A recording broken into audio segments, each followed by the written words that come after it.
Hey everybody, welcome to Graded Point Live. Tonight, things are going to happen. We're going to talk about stuff and junk. And we're going to wonder, why is Mark Waid making a no face? And why does Zack think that's a bad idea? Yeah,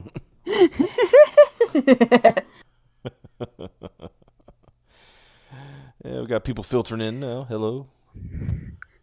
My clicking made the stream start. Yeah, there you got the on button. That's what happened. That's trying to get it out to people. So yeah, there was been some over the weekend. It's actually Friday when it dropped. A lot of information got dropped concerning the lawsuit between Richard C. Meyer, aka your boy Zack, and I'm gonna call him your boy usually because I have a thing about calling somebody last name with the last name Meyer because I have reasons. Let's put it that way. But there's some very interesting stuff. Did Zack win yet? No, but he might as well have. It looks like it's pretty much in the bag. Yeah. opening stream. I'm just saying Myers. Yeah. Yeah, they're still suing him, but the thing is, it's like everything that's come out about the depositions and stuff. I think Marky Mark has screwed himself over essentially. That's all I'm saying. It's not a good idea to make yourself look like a liar in your in your depositions. Let's put it that way. All right, let's get to some boring shit.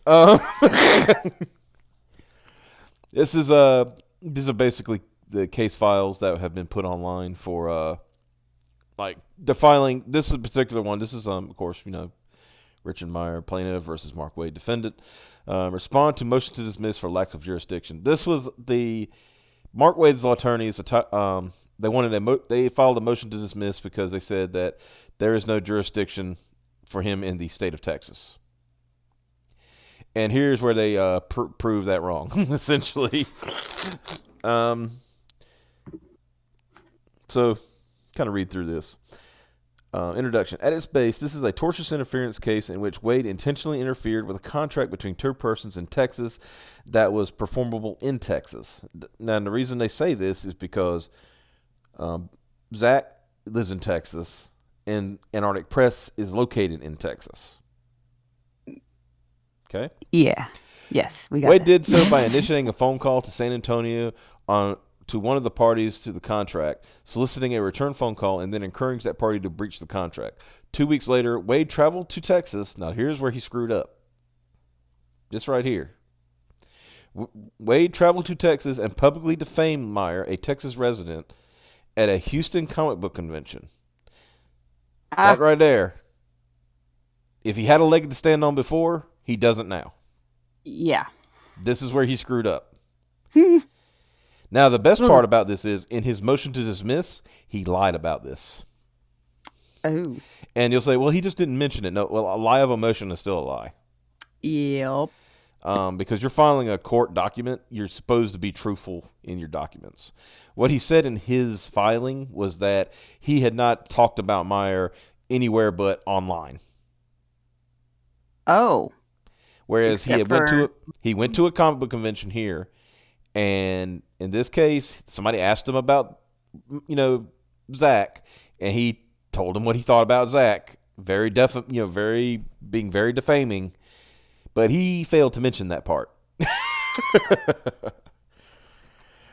So this case belongs in Texas. Waid actions within this state, coupled with his actions directed toward Texas, through his tortious interference with Meyer's contract with a Texas publisher, established that Waid should have every expectation to be hailed into Texas court to answer for his actions. It says hailed. I would have said hauled because that would have been funnier.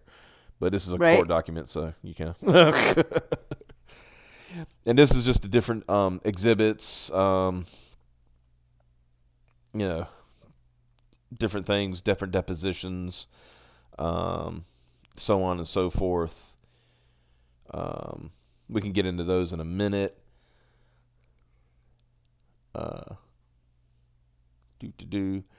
It's like, yeah, here you go. Jurisdictional factual summary. Waid intentionally interfered with a contract between Texans to be performed in Texas. As described by the plaintiff's original complaint, Myers is a lifelong comic fan and particularly superhero comic books. After creating his successful YouTube channel reviewing comic books authored by Waid and others, Meyer faced criticism that he had never written or drawn a comic book of his own. In April of 2018, Meyer publicly announced that he was publishing his own comic book, Jawbreakers, Lost Souls, a story about 5 ex-superheroes come out of retirement, protect a giant mutant ape from being exploited by a warlord, yada, yada, yada. By this time, I've already begun discussions with Antarctic Press, an independent comic book publisher located in San Antonio, Texas. See, jumping done. We're going to get to those in a minute as well. 2018. Even before making that announcement, AP was aware of negative reaction within portions of the comic book world to Meyer's book, and that some stores even discussed plans to boycott the book, et cetera, et cetera. Like I said, I'm not going to read everything. And of course, we all know about like Mark Waid's famous Facebook post. I have a call into Antarctic Press. Until I hear back, I'm hesitantly willing to give them the benefit of the doubt that they don't really understand who or what they're getting into business with, which, though it would seem to be a stretch, is a possibility. If I do hear back, I'll report in. Curious to how they feel about a publishing creator whose marketing strategy is to allegedly encourage their fans to threaten employees of a store or harass the one-star review bomb stores that don't order their product. Now, see, that right there is defamation because Zack never said to do that. Yeah, he's in trouble for that statement. Yeah. Right there. There's the defamation. There's your defamation right here. Yep. Right there. That's the defamation. Check in on the chat. What does it say? I have it set to 360p. I cannot read that. Well, then up your resolution. I can't. Well, I can't either. But I can't. Well, I could zoom in a little bit, I think. Boop, boop, boop. How's that? Can you read that better? I'll be able to tell you in about 5 minutes. 5 minutes? We're not that far behind, are we? Jesus. I know, I'm messing with you. Yeah, that's better. Okay. That works. Yeah, I was squinting. It was starting to hurt my eyeballs. Mm-hmm. Let's see. And this, of course, going over different experiences. Like, now, here's what I found funny. It's like Waid posted that message after calling AP's landline telephone number in San Antonio, Texas, and informed an AP employee, as Waid described it, that, quote, he wished to speak to the owner so that Waid could make sure the owner understood why the backlash was happening. Which kind of sounds like a threat. Yep. Honestly. AP's office manager conveyed Waid's message to Dunn, AP's owner, at 12:25 p.m., stating Waid was, quote, looking to warn us how badly our associated Rich Meyer might be for us, and had mentioned death threats, among other things. J. Dunn deposition. At that time, Dunn understood that AP had contractually committed to publishing Jawbreakers.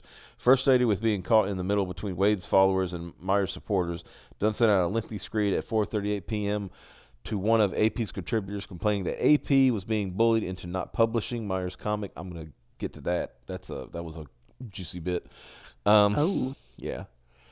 Author were unrelated book published. In that missive, Dunn makes clear that AP had not decided to repudiate its contractual commitment to cancel Meyer's book at that time. A mere 10 minutes after sending that email, Dunn returned Waid's telephone call. The call was not brief, but lasted 27 minutes. Immediately after the call, Ben, that's the original owner, but now no longer, his brother is now the owner, who was with his brother at the time, described him as visibly upset, and that Ben could tell that whatever transpired was not something positive. Before that call, Ben understood that AP remained committed to publishing Meyer's book. 36 minutes after the call between Dunn and Waid ended, Dunn sent a text message to Waid's phone stating, I have decided to drop the project, and that a statement on Facebook will be forthcoming. Later that evening, Dunn instructed the AP personnel to announce on Facebook that AP would not be publishing Jawbreakers. Waid was ebullient when he responded to Dunn's text concerning AP's cancellation of the agreement with Myers' publisher to say, "You are a very good man. Text or DM me when the statement goes up, and I will recirculate it if you like." After Dunn confirmed the cancellation was public, Waid again praised Dunn and thanked Dunn for doing so. "Good man. Thank you, and stay in touch." Now, here's the funny thing. Waid... yeah, that's already bad. But also, in this, Waid was trying to exchange favors for getting this book dropped. Wow. Yeah, it gets better. Oh my goodness. Let's see.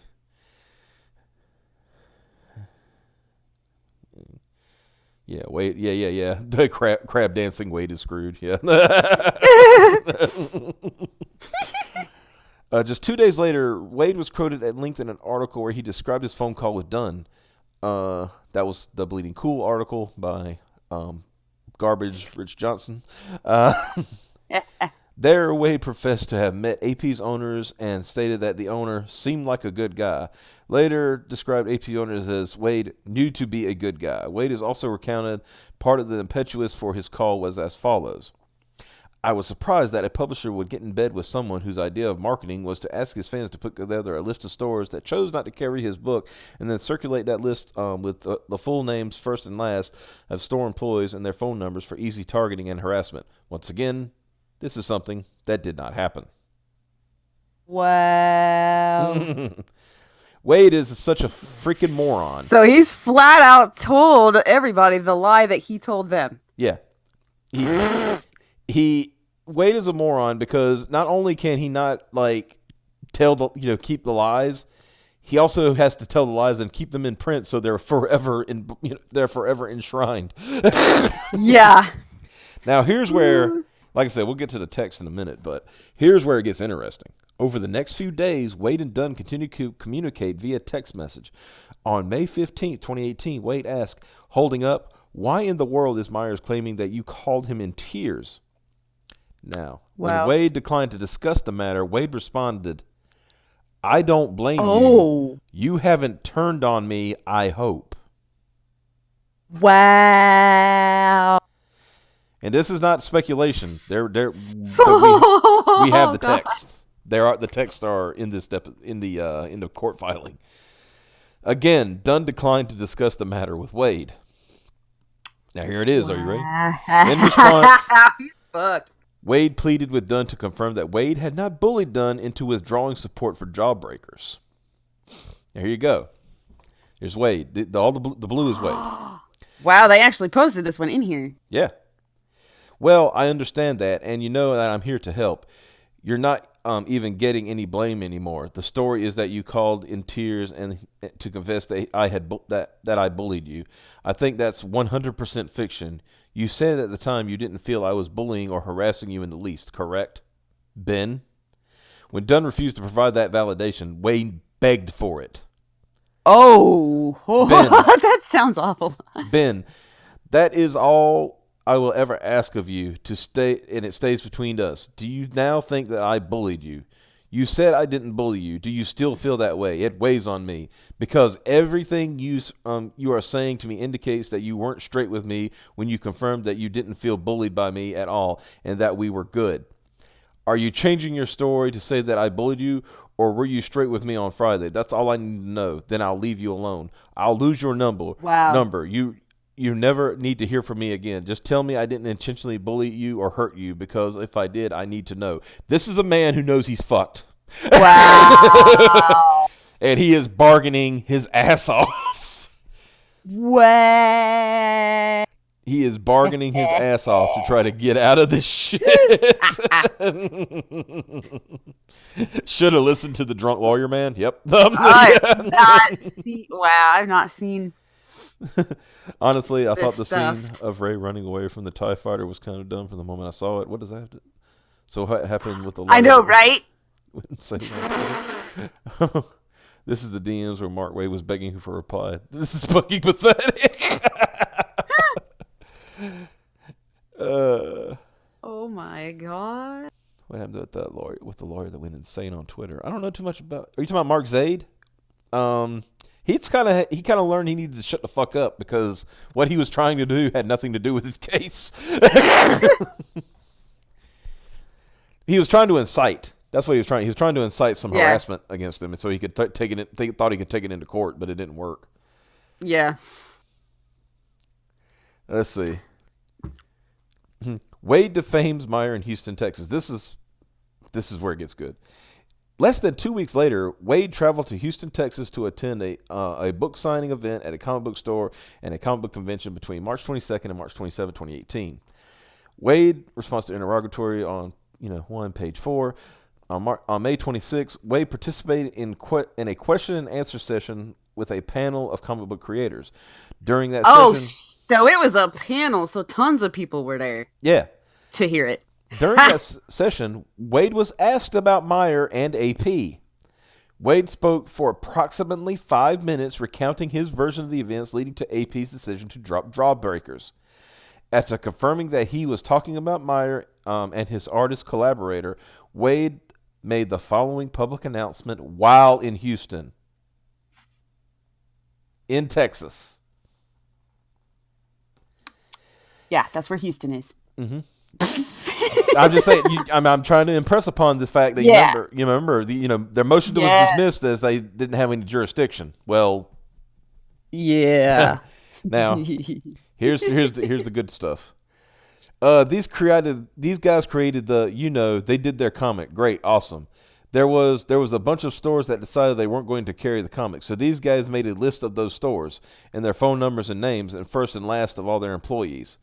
See, the problem is when he says those guys, he's not just including Meyer. He's including like John Malin and what's his colorist? But the colorist, Brett Smith. Yeah. So now he's defaming everybody involved in it. So involved in all honesty, saying that they specifically made these lists. Because in all honesty, that means that Malin could sue too.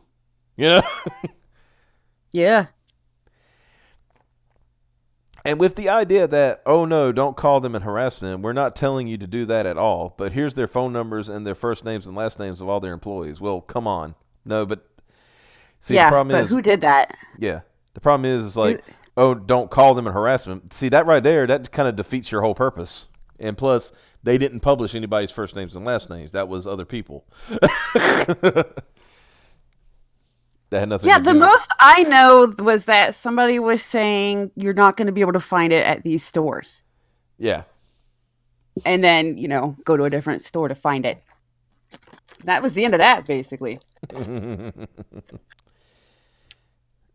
Let's see.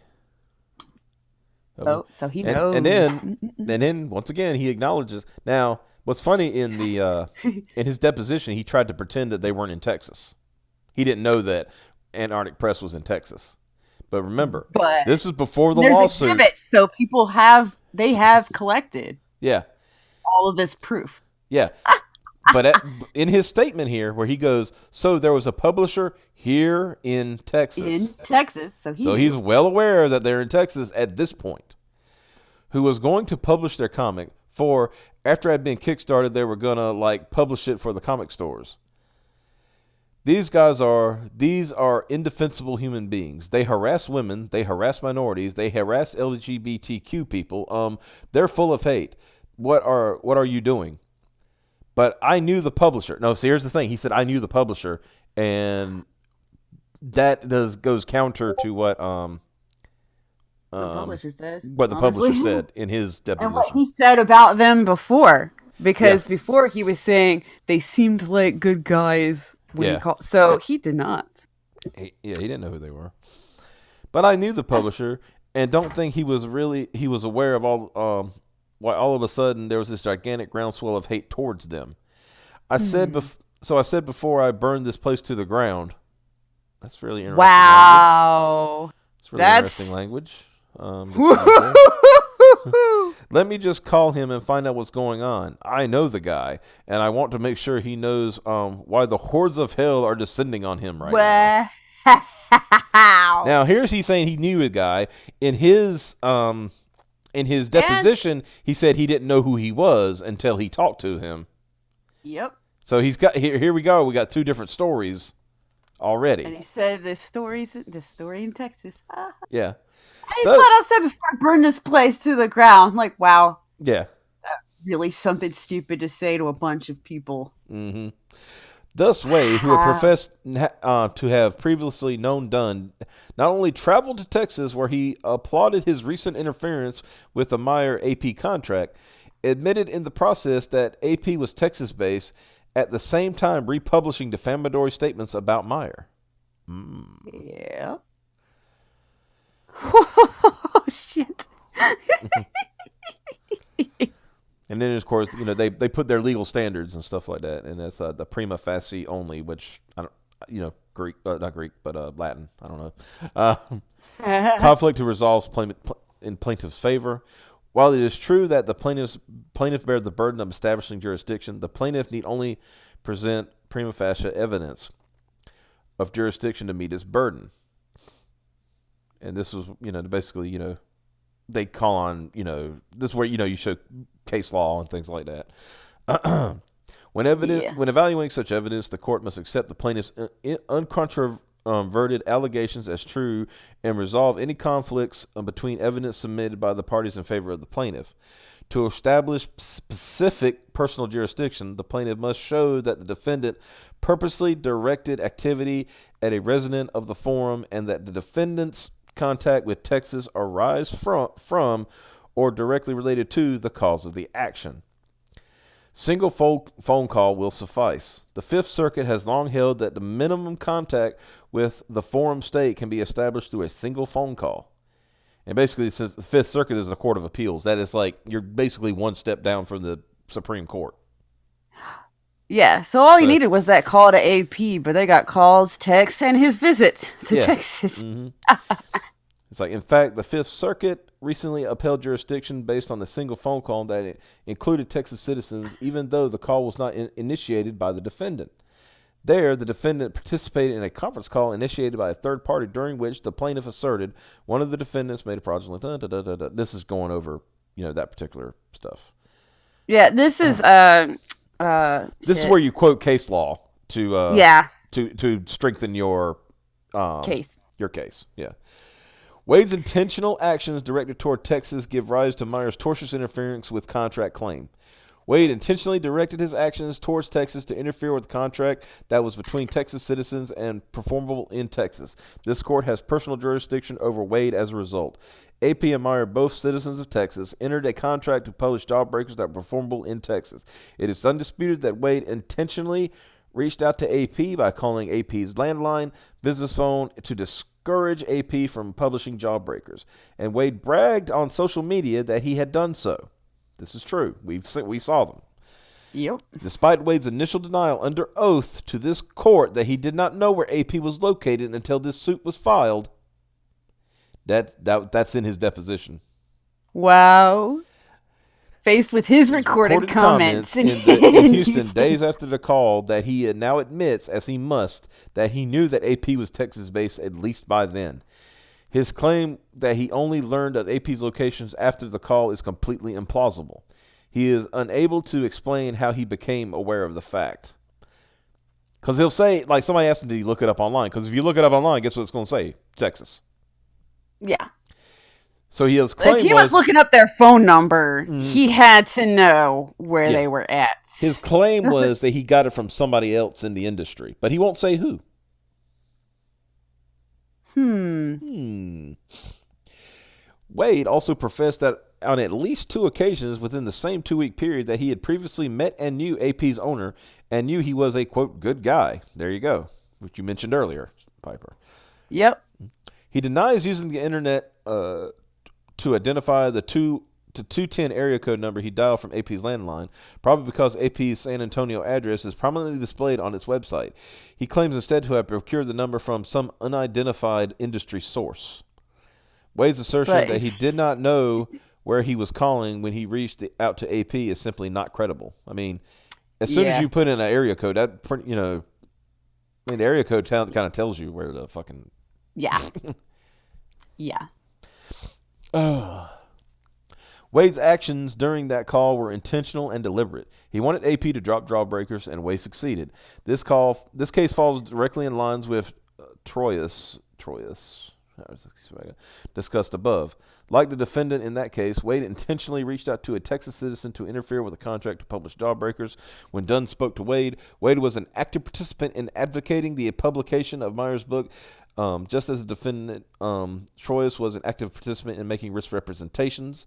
Here, Waid was a party in 2 telephone calls with Texas participants, one with AP's office manager and later with AP's owner, with the intention of convincing AP to breach its contract with Meyer.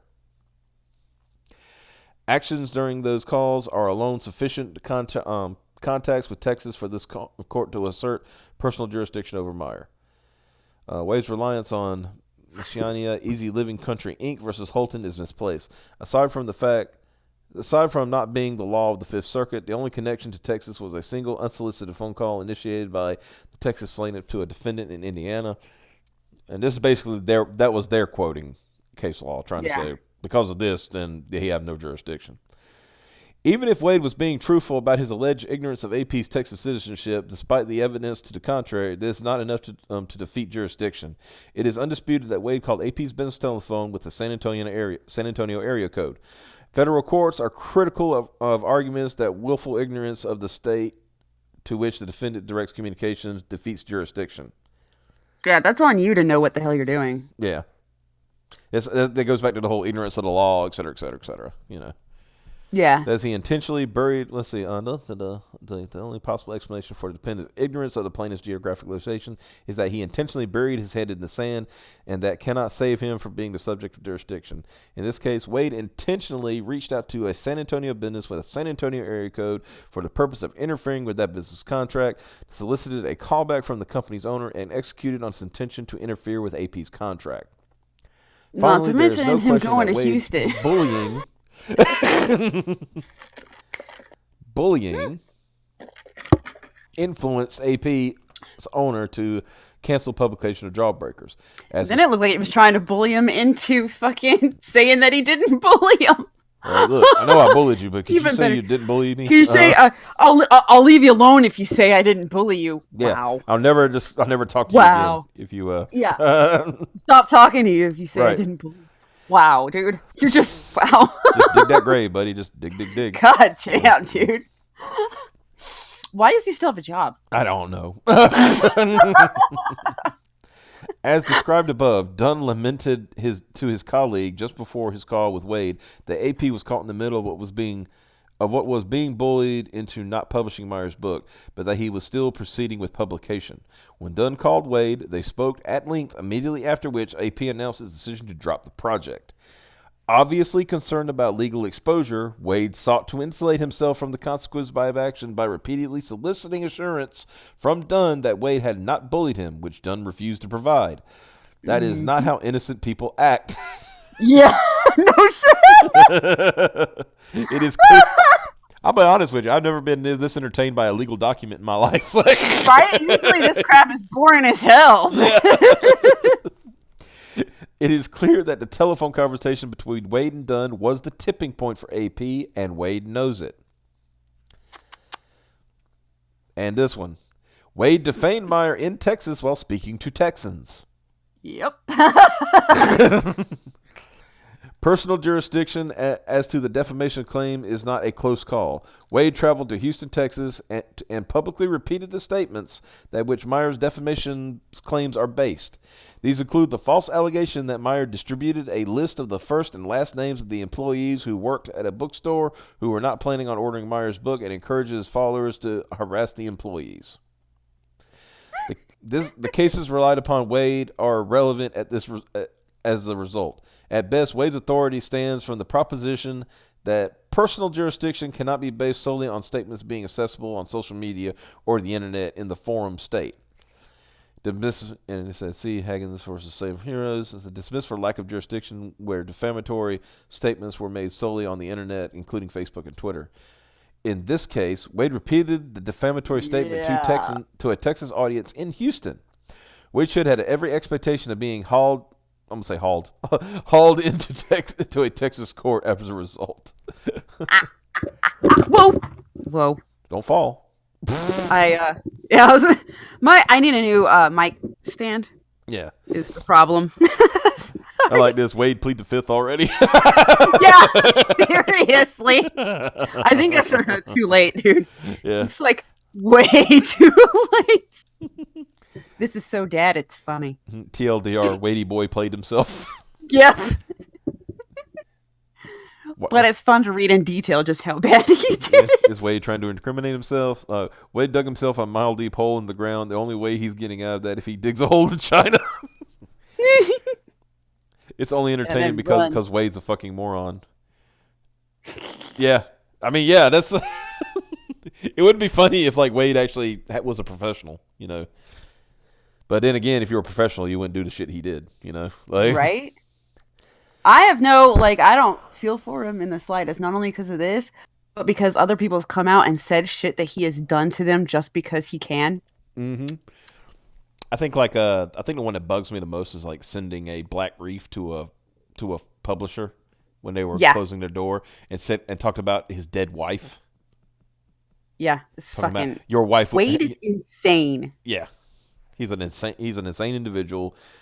He needs counseling, like deep counseling. I mean, I'm talking about he needs to be committed for like a couple of months and have some deep dive counseling. Because he's fucked up, like seriously. Yeah, he's insane. Yeah. Let's see. Exercising jurisdiction over Waid will not violate traditional notions of fair play and substantial justice. Yeah, why would it violate fair play when? Wow. Mm-hmm. Conclusion and prayer. Our Father who art in heaven. Wait, that's not the wrong thing. Wade's intentional actions directed towards Antarctic Press and Richard Meyer give rise to Meyer's tortious interference and defamation claims. Waid should not be allowed to tortiously interfere with Texas contracts and defame Texas citizens while in Texas, and then claim that the victim must travel to California to obtain redress. This court clearly has jurisdiction. Wade's motion to dismiss must be denied. And I think, and this is just information and stuff like that. Now let's see, what's this one? This is, which one do I want to look at first? Yeah, here that's Mark Wade's. This one is Ben Dunn's deposition. This one is. Damn it, my throat. All right, this one, I believe.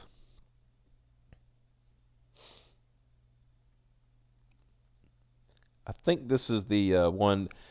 This is the one that defendant Mark Wade's objections and responses to Richard Meyer's first set of interrogatories. What?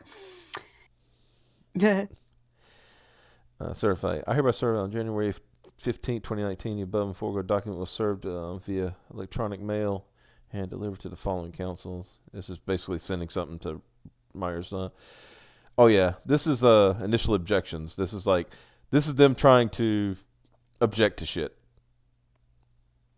You know, like. Is that what that means? Yeah. Initial objections.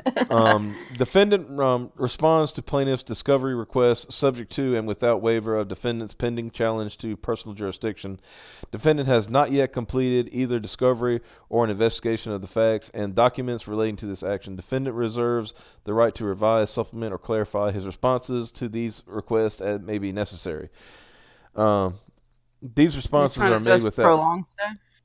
Yeah, this is just filing shit to try to prolong shit. Yeah. Yep.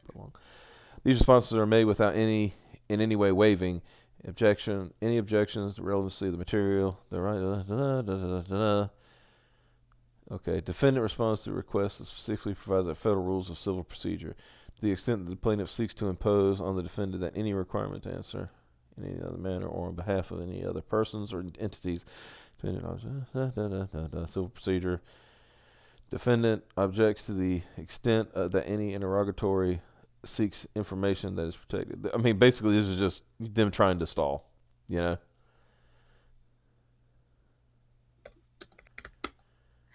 Yeah, and this is, basically saying we're not, we don't want to talk about when they went to court, or when they went to Texas. You know.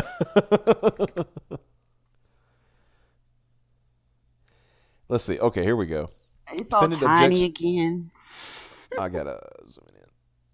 There we go. Interrogatory identify. Okay, response. Defendant objects to the interrogatories as overbroad and outside the permissible scope of the court's November 2019 order to the basis of interactions, appearance beyond relationship to Meyer, and present undue burden, asking him to identify the person whom the defendant interacted.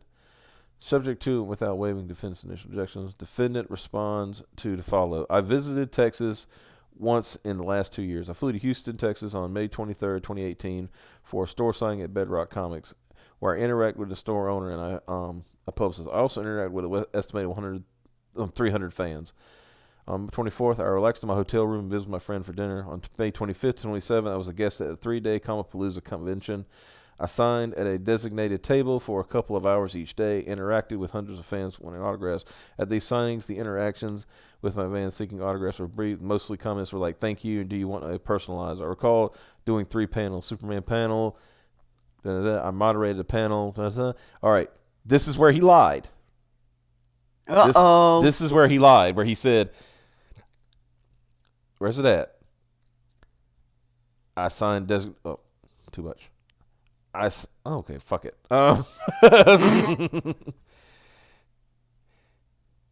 He said, I signed, at noon, a Q&A session on May 26, 2018 at 10 p.m. I moderated a panel, Q&A for the second panel, a brief discussion of the subject of Confiscate. For the second panel, a brief discussion on the subject of Confiscate and the plaintiff, as previously identified in my supplemental declaration. On May 27th, I departed Houston. Remember, a brief, like, it was just, a little brief little thing. So he's admitting he's there. So he should have just came right out and said, I talked about him, in this situation, Find every communication concern. Waid with any person who knows sick, their residence located in. Or this is where he said he didn't know. Defendant objects to the interrogatory as vague and ambiguous in the reference to Waid. Defendant assumes plaintiff meant to state Meyer. Defendant objects to this request to the extent that it seeks information and or materials protected by the attorney-client privilege and the attorney work under doctrine, including any communication. Basically, they're trying to say that, we don't have to, there's no need for us to supply information like this. Defendant also objects to the existence of the interrogatory seeking to disclose of confidential private communications and personal identifying information, which would be provided only under redactions or with entry. Basically, they're trying to say we don't need to provide personal texts and information and stuff like that, but they would have to. They're not getting out of that. They're not getting out of that. We're not giving you. Wow. Mm-hmm. Oh man. So yeah, let me find. But at this point, with all the shit that he's already screwed himself on. Mm-hmm. This just makes him look worse. Yep. Now, do you want to see? Like I said, I'm gonna just hit high notes because it's a lot of stuff of deposition. Let me zoom in. Yeah, let's go through here. This is basically swearing in, this and that and the other. Yada yada yada. Asking questions. Here's my name, Mark Waid. Here's basically going through and this is the thing. It skipped to it went from page 7, 8, 9, and then to page 37. So it's kind of an incomplete document, but it was basically used for for witness, for evidence for the why it should be kicked out essentially. Let's see. I'm trying to think. There was something I found it. Did you Google Antarctic Press? I remember I contacted somebody that's redacted. I don't don't recall anyone else I've gotten information from. I don't recall whether or not picked up the phone, whether or not I got the number from. I do just remember reaching out and making contact, trying to make contact. And he keeps saying he didn't Google it. He didn't Google the number, And let's see. I'm trying to find. Okay. I'm telling you. See if you understand, Was that on Friday? How long did it take you to get that call? And the message returned approximately 2 hours. And who called you back? I believe it was Ben Dunn at the time. I later learned that it was his brother Joe. Have you ever met Joe? Not to my recollection. Oh, but remember, he said he knew him. Oh, but he knows them. Yeah. He knows them. He knows them, and they're good guys. Mm-hmm. He's a good guy. He's such a good guy that he wanted to burn their place down. Yeah. God, Waid, you're such a fucking clown. What the fuck? I better call my friends before I burn their place down. My friends that I didn't know were in Texas. Mm-hmm. Yeah, so what do you know? I'm gonna, you know what? Screw it. I'm gonna scroll down. Because there was some good shit in there. If you got time, go to courtlistener.com. And I guess you could look up this information. Just like work up Waid versus Meyer, or what Meyer versus Waid, I guess would be the. But because at the end of this they have, here we go. The part where he starts like bugging out. There's the transcript of the panel question. That, remember, he just briefly talked about it. Yeah. The audience member, I just want to get your quick opinion about the small comic book creators like this guy we've been hearing about on Twitter, Diversity in Comics. Big time comic creators like yourself, Marvel. And he seems to be obsessed with breaking into the scene. I'm trying to figure out what's your opinion on the obsession. Your opinion obsession. That's tough to answer because I don't want to give oxygen to too many toxic people. But what he basically is talking about here is there are, just as there are right in the world right now, not just in comics, but in the world, you got heavily, male heavy, like he speaks like a child. Wow. Heavily, male heavy movements of guys who are trying to move things back towards white supremacy. Or back towards a world in which women knew their place. That kind of nonsense. They're the Proud Boys. Oh, now he's calling fucking Meyer a Proud Boy.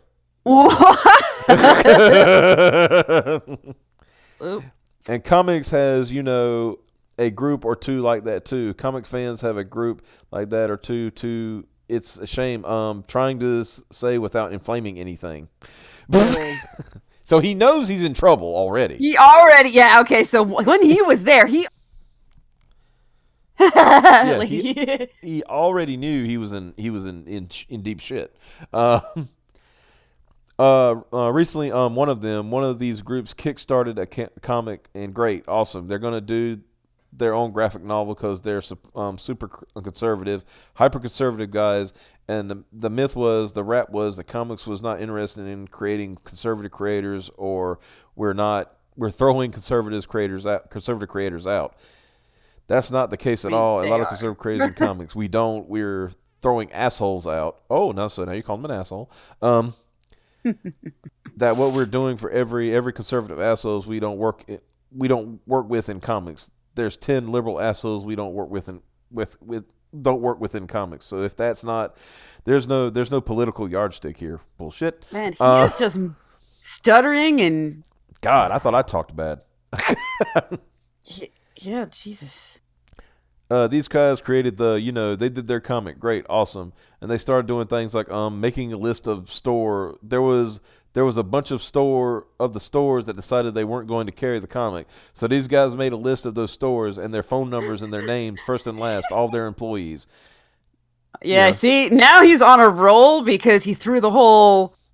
I better watch my mouth out the window. Yeah. He must have been getting a reaction he liked. Yeah, with the idea that, oh no, don't call them and don't harass them. We're not telling you to do that at all. But here's their phone numbers and their first and last names of all their employees. Well, come on.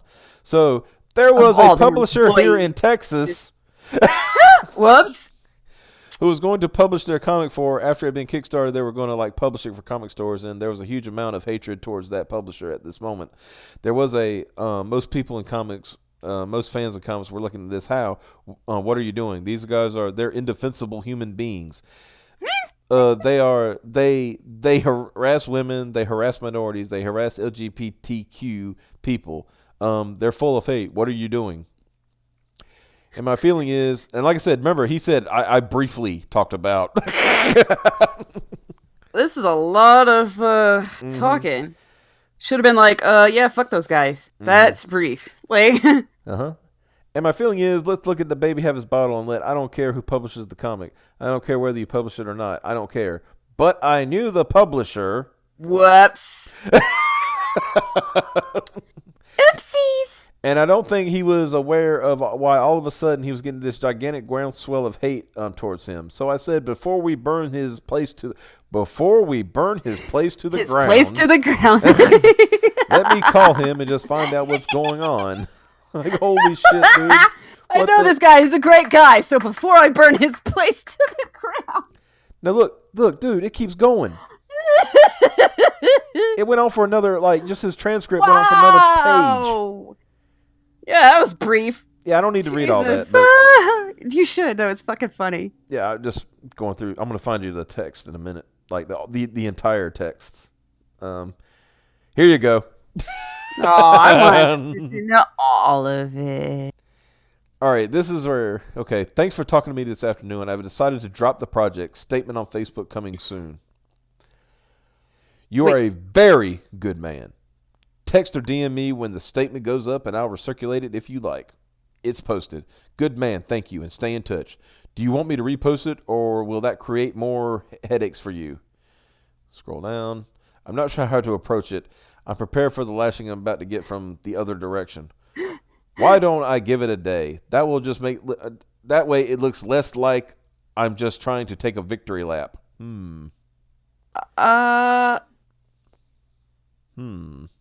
And sleep on it a couple of nights. But my offer to do an interview is still good. Ooh. Now here's where the bargaining. That was what he put on the table to convince them to drop this book. Wow. Because in the, like I said, did he just throw I'm Mark Waid? I'm gonna have to do a separate video, just a standalone video on all this because it's so fascinating. But from what I remember, in one of the depositions, they talked about their financial situation, and they were not in a good spot. And Jawbreakers would have probably probably helped them out a lot, as far as generating some money. Oh. So I'm sure, my guess is, not knowing the contents of the telephone call, my guess is that they discussed the, possible, the money, the money situation. And I bet you that Waid promised to do the interview, well-known guy in comics does an interview with Antarctic Press. That might generate some interest in Antarctic Press. Yeah, that's what I was saying. He was throwing I'm Mark Waid. Yeah. You might know me from such meltdowns as... Yeah. Like I said, sleep on a couple nights, but offer to do an interview is still good. Sounds good. I appreciate your support.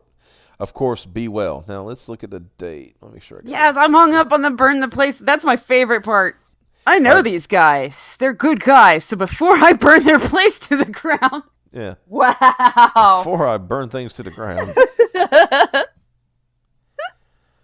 Let's see. I'm reading. This is going to be a shit show. I think I listen to these live streams from random piper noises. I get stage fright. Mark has his head so far for his own ass, just to keep actually breathe. He's like hearing himself talk. Yeah. I'm still hung up. Yeah, I'm still hung on the burner clay found corner. Yeah. Sure, that's totally going transcript. Wait, that totally is going to bite you in the ass later. The whole industry runs itself like a mob or a club. It does, but it's also too small to ever get regulatory oversight, and everyone has always wanted to be in the biz too. Too much to rock their boat until Zack. Do you know what I never think about doing to my friends, burning their place to the ground?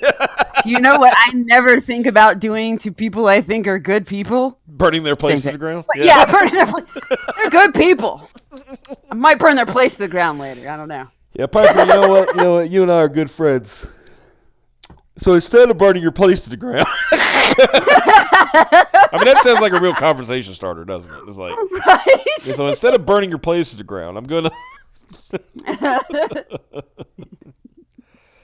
Oh, for fuck's sake! Yeah, you good people. I won't burn your place to the ground. Yeah. For now. For now. For now. Just remember, I'm watching. Yeah. Now, here it is for May 12th, so this is a day later. Just checking in to see how you're holding up. Response. I went to a small show to get away. I have not gone on Facebook or checked my email since yesterday, so that reduces my stress. Thanks for asking. I wrote a 4-page indictment of the industry last night. I think you will enjoy it when I finish. And, yeah, that was a very they do kind of sound like buddies. I don't think they're buddies. I just think it's like, kind of, it was, at first it was kind of because Waid is trying to portray himself. I'm here for you. Don't worry. Don't worry about the backlash you're getting. I've got. I had to close my FB account after all the nonstop death threats. I would love to read your manifesto. No problem. Also, will you be in Temple Memorial Day weekend? The Houston show? Yeah. Okay. So he confirms that he's going to be in Houston. Huh. My wife's family reunion is in Temple Memorial Day weekend. Okay, that was on the 12th. Now on the 15th. So that's a Tuesday. Now I remember this video. I remember when Zack did this video where he talked about like the owner of Antarctic Press called him pretty much in tears, right? About what was going on. Now, this is where I think the owner of Antarctic Press realized that, you know what, it's time to cut ties with this guy, right? It's the doctor says whichever done this was, which it looked like it was Ben. Mm-hmm. It was not Ben. It was not Ben. See, this is from Wade's phone. This was actually, it started out as Jim. I think they call him Jim. But then Ben ended up taking over the call.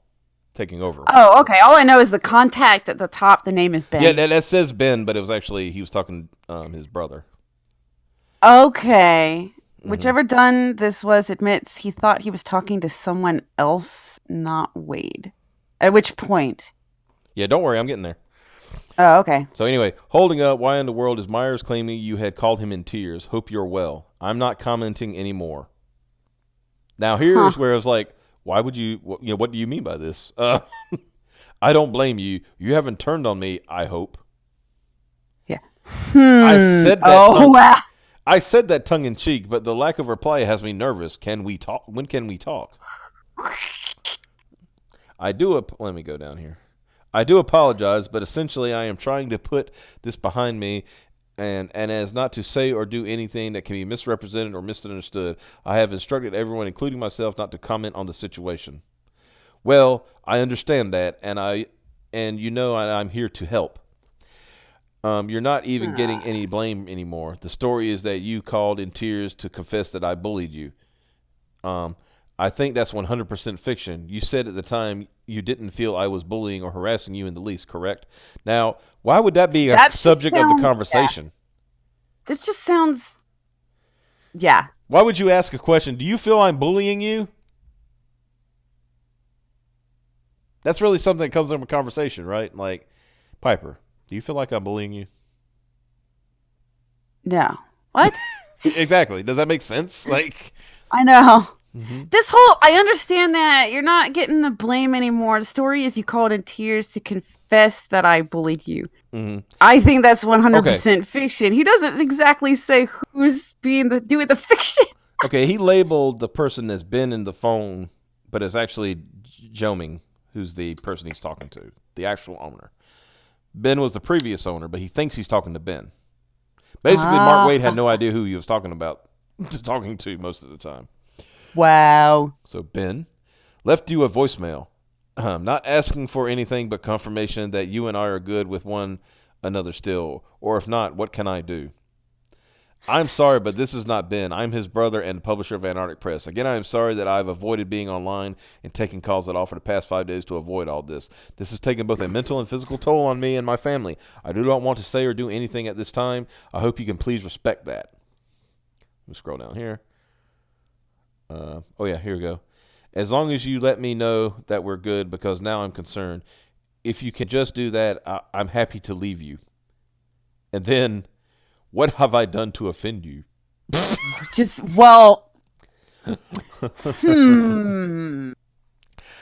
I do not want to be misconstrued. I do not want to have to use disclaimer words. I do not want any words I use for public consumption. I do not want any misrepresentation. Personally, I can say we're good in the sense that I'm not angry at anyone but myself. I blame me, myself, and I for everything that I'm living with that now, and I have to live with myself that I facilitated more rhetoric. Nobody has offended me. I offended myself. You said I didn't bully you. Do you still feel that way? It weighs on me. Wow! Jesus. Ben. He's still calling him Ben. Ben, this is all I will ever ask of you. It stays between us. Do you think that I bullied you?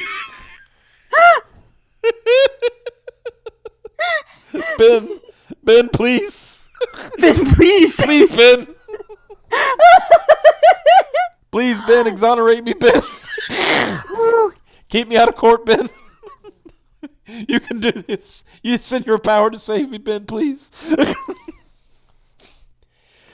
Oh my God. I made my decision based on a variety of many factors to protect me, but mostly to protect my family and employees. I ultimately made the decision. It was 100% my decision. I will accept the total consequences of that decision. No! The consequences is now on me, not you. I wish you had been honest with me on Friday. All of this, all of that, all of it was an effort to help you. Will you at least give me that? Oh, he's getting mad. Boy's getting mad. Getting mad. Still think he's talking to Ben instead of the actual fucking. Because everything you are saying to me indicates that you weren't straight with me when you confirmed that you didn't feel bullied by me at all, and that we were good. Why did you ask him if you felt that he was being bullied? Why was that a part of the conversation at all? Because you were bullying him. That's why. Are you changing your story to say that I bullied you, or were you straight with me on Friday? That's all I need to know. Then I'll leave you alone. I'll lose your number. You'll never need to hear from me again. Just tell me I didn't intentionally bully you or hurt you, because if I did, I need to know.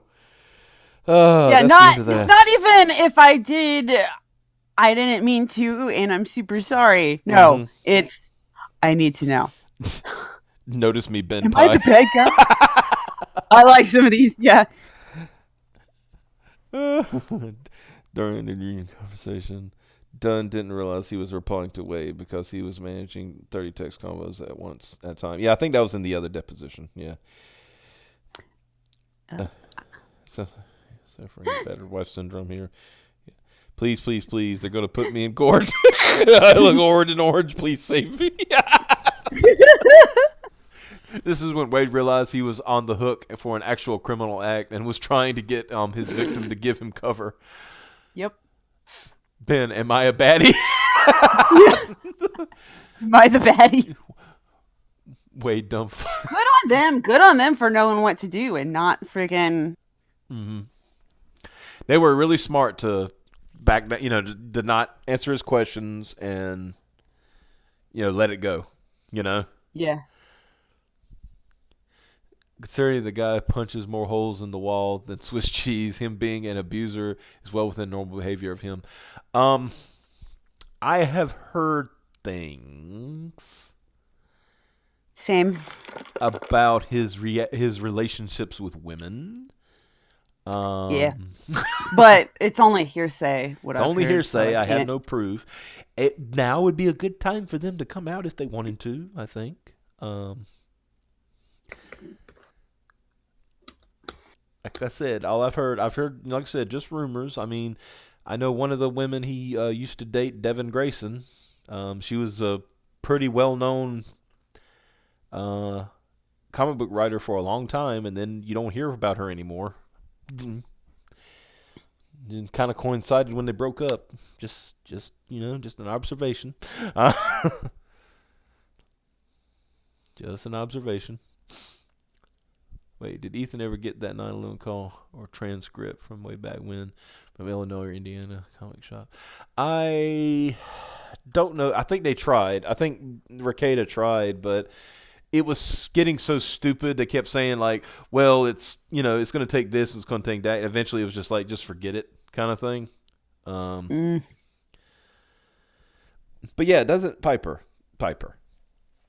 Does this not sound like somebody who's just like who's an abusive person and they're trying to convince you that, oh, I didn't abuse you? Yeah. A lot of like descriptions of his behavior and things that he says, it's always been a huge abuser red flag. And this is a guy that's been able to get away with it forever and has never been faced with having to own up to it. Consequences. Yeah. Yeah. Because people either just humor it or ignore it. Yeah. And so basically, well, he's got money to make it go away. Usually. He just fucked up really big this time with somebody that's willing to keep going. And somebody who's willing to stand up to him. Yeah. Because here's the funny thing: during that deposition, Wade's deposition, guess who was in the room? I don't know. Zack.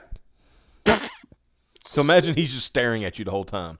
You got Fatty McPudge, answering questions, and you got a fucking Marine / Army, guy staring at you the entire time. With the world's shittiest haircut, though, so that kind of helps. There's a little something in one of the depositions, because one of them was over the like Waid was on the phone with Zaid while his Texas lawyer was in there, handling that part of the deposition. Well, I'm sorry, I'm answering Senior Dead Guy real fast, because I haven't seen it. Does he really have money, though? Zack's GoFundMe got more money than Mark's did.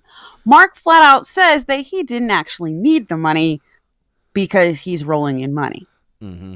And that Mark was totally going to win because he's got so much money. And for some reason, he still had a GoFundMe, despite bragging. His GoFundMe was a legal defense fund, which is funny because that money was exactly the amount that he was being sued for.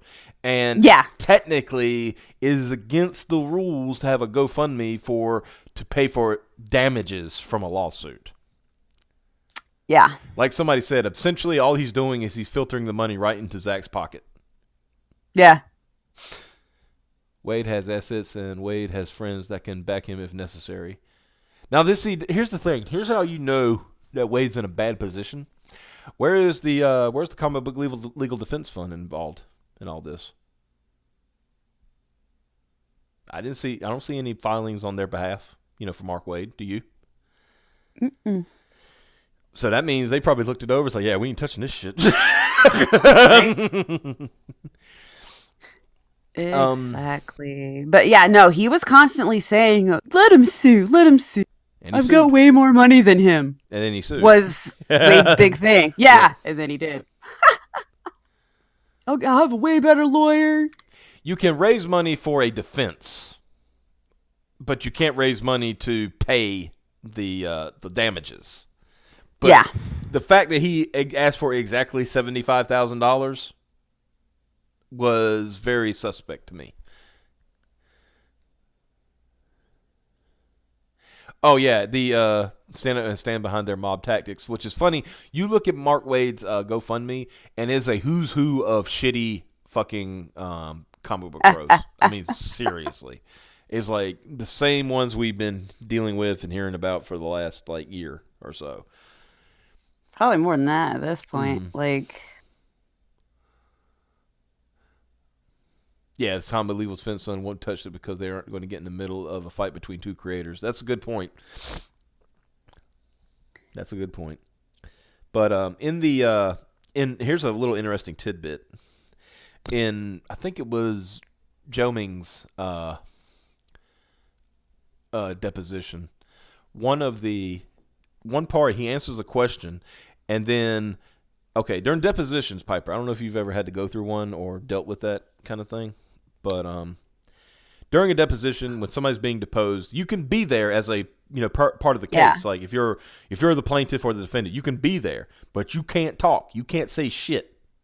Yeah. It's between the attorney and the person being deposed. That's it. That's the only words in here, and the clerk. The clerk that's recording everything, right? Yeah. Waid decided he was going to speak up during this. Because, like, Zhou Ming said, he answered the question. Like I said, I could go, I'll find the details of it later. And all Waid said was right. And this is over the phone, right? And then, Mr. Byrne, who is, Zack's attorney, asked for a brief off the record. They were off the record for 10 minutes. That means nothing was recorded. But more than likely, he was telling Wade's lawyer to tell your client to shut the fuck up. in legal terms. Yeah, because he's just making it even. Yeah.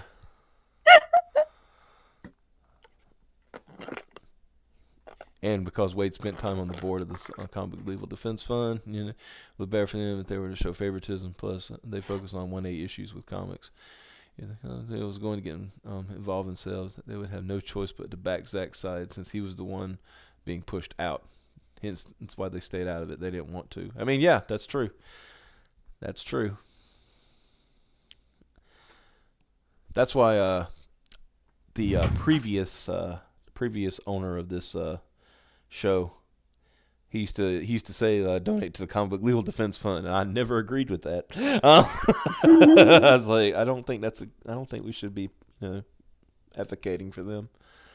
I mean, yeah, if they just stuck solely to First Amendment 2A 1A issues and stuff like that, that's fine. But yeah, I just don't feel comfortable giving.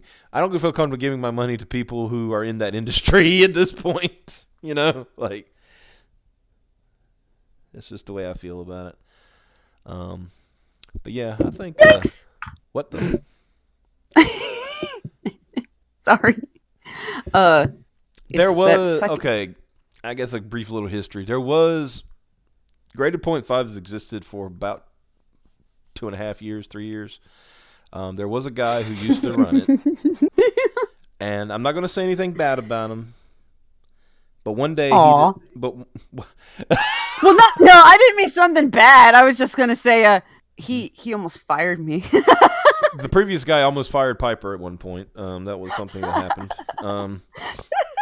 If you go back and look at like some of the content on the channel that has like podcasts and stuff, that's the guy. You find him. His name's Jason. Like I said, I'm not gonna talk bad about him. He has things he deals with. One day he said that, he couldn't do it anymore and he was going to hand it off to me and 2 other people and we could decide what we wanted to do. And it was decided that I would take over essentially. And that's how I ended up here. He had a YouTube channel that he barely used. I decided to open a new YouTube channel because I didn't want the stuff still being attached to him in any way. So that's essentially the run. That now, me personally, I've been around longer than 2 years. I've been around quite a while. I used to co-host with him on his podcast and stuff like that. Probably why he decided I should be the one to take over. He's probably, and the reason he got mad at Piper was because Piper was quoting a certain amendment one day that had nothing to do with comic books. Might I add, it was just something totally different. Comic Book Legal Defense Fund is what CBLDF stands for. They do point out that the opportunity is committing perjury and other crimes in the court, so they want the way they can't claim they have been drawn on or entrapped. Piper swooned. I guess that's sound.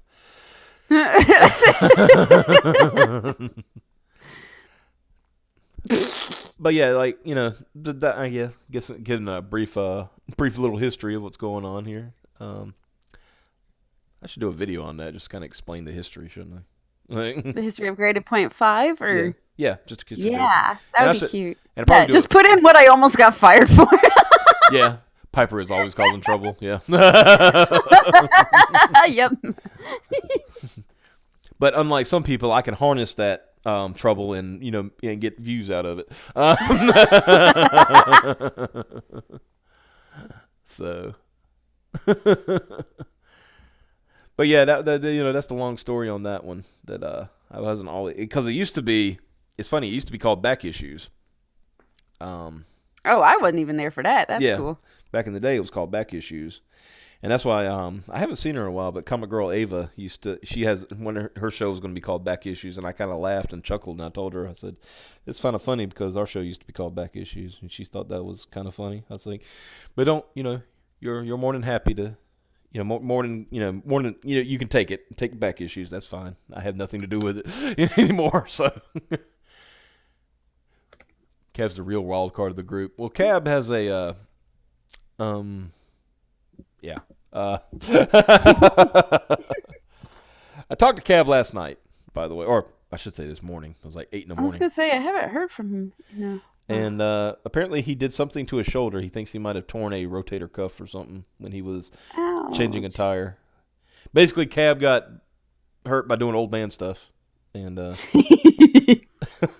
which is funny because Cab's younger than I am. So.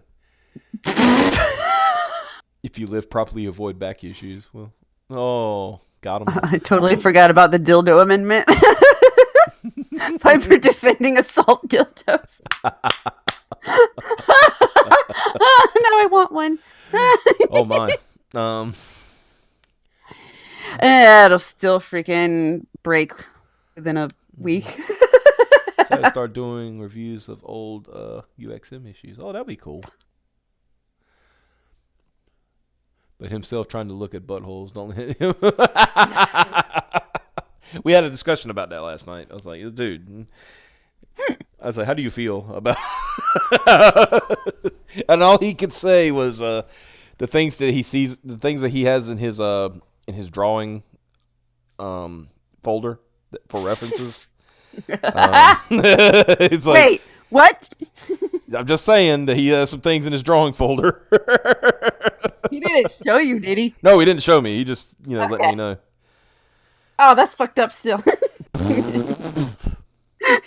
I'm calling it exceptional as a nod to weaponized autism. I don't even know what you're referring to. You don't want to know what I'm referring to. Let's be honest. Just don't use your imagination at all. Just know that Cab is a degenerate. Just leave it at that. Yeah, people like Gaiman who are anti-CG push. I mean, that's fine if they want to do it. Whatever. But don't expect my money. That's all I'm saying. That's all I'm saying. But yeah, this is that's pretty much all I want. All we could really talk about with Zack's case.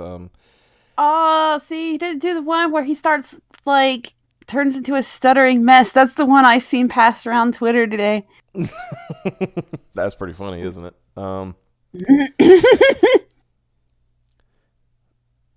Let's and also just to give a give you an update. Vic Mignogna was at Kamehacon this weekend. For those who keep up with that stuff, everything went without a hitch. He had great crowds. In fact, I think he said he had the longest lines for every day he was there. Yeah. Yeah. Even outperforming fake Vegeta. There was a couple incidents, and apparently his lawyer is also very popular. He got a lot of pictures taken too. That's funny. When you're so popular that even your lawyer is popular. You know what I mean? Like, holy shit. And if you're keeping up, also, I'll probably talk about this more tomorrow night. Let's just say that Ren and her buddies are still at it. Making up lies about Tug and stuff like that. We've been looking at a blank white screen for a there we go. Put that back up there. But yeah, no. Like I said, that's just brief little updates. Almost done with my grade .5 lewd fan art. Oh no. Zack's lawyer's gonna be a fucking rock star if he speaks to the public. Oh yeah, dude. Once the case is over, if like that's not even fair. Waid made Zack's lawyer's job way too easy. True. But the thing is like how good his lawyer. If you read the deposition, the lawyer he asked all the right questions to get him to basically hang himself. That's true. Are you trying to make me bleach my eyes tonight? Sorry about that. So yeah, like I said, I don't have much more to talk about. Like I said, don't want to go too late because I know Piper needs to Betty bye-bye at some point. Yeah, it's been a long day. Mm-hmm. So it's been a long few days. Wade's face and Meyer's haircut make that image lewd. Oh, the picture of Wade looks like he has no teeth. So is the stream over? Well, that was short. Well, so an hour and 15 minutes, but we got started a little later, so I didn't want to go too late. But yeah. So that's pretty much it for the night. Cowboy Midnight. No, Midnight Cowboy. Get it? Might have some announcements coming up on that soon. But we'll see. We'll see how it goes. So, anything else? I still don't believe Zaid's a real person. You don't think Zaid's a real person? You think Mark Waid like ducks behind the desk, puts a wig on, and says, "I am Mark Zaid." Right? How can there be a Mark Waid and he finds a lawyer that just happens to be Mark Zaid? I'm like, no. I call shenanigans still. That's funny. And like I said, if you notice, like Mark Zaid has been quiet lately, so yeah, I think somebody finally got him to. Yeah, just saying. Okay, but anyway, I think that's it for tonight. Like I said, enjoyed everybody's company. We will check you out tomorrow night, and hope you all have a wonderful night and a better tomorrow. Bye-bye.